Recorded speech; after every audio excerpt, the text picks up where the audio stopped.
दुनिया पर मंडराते खतरे की। यूरोप में क्यों है न्यूक्लियर वॉर की आहट? क्या जाते जाते बाइडेन कराना चाहते हैं वर्ल्ड वॉर? और किसने तैयार किया रूस पर ATACMS अटैक का ब्लूप्रिंट? जानने के लिए देखिए ग्लोबल टेंशन टॉप 9। यूरोप में न्यूक्लियर वॉर की आहट सुनाई देने लगी है। ATACMS अटैक पर अमेरिकी छूट के बाद क्रेमलिन में हलचल तेज है। पुतिन ने रात में ही शीर्ष अधिकारियों के साथ मीटिंग की। रूस ने चेतावनी दी कि अब किसी भी हमले का परमाणु जवाब होगा।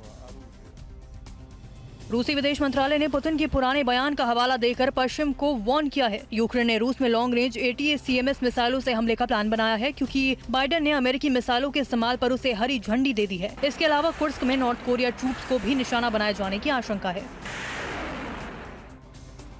अमेरिकी मिसाइलों से रूस पर हमले की अनुमति से भड़के जूनियर ट्रंप ने बाइडेन पर बड़ा आरोप लगाया। डोनाल्ड ट्रंप के बेटे ने कहा कि बाइडेन वर्ल्ड वॉर 3 चाहते हैं और इसीलिए वो मेरे पिता को युद्ध खत्म करने का मौका नहीं देना चाहते।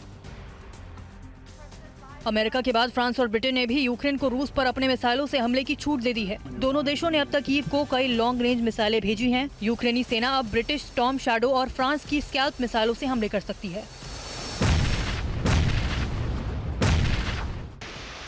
ATACMS से रूस पर हमले का ब्लूप्रिंट तैयार हो चुका है। यूक्रेनी ATACMS के टारगेट पर रूस के बड़े मिलिट्री साइट और प्रमुख शहर हैं। ये खुलासा institute for the study of war के मैप से हुआ। यूक्रेन की कुर्स्क, वोरोनेज और वोल्गोग्राद तक हमले की तैयारी है।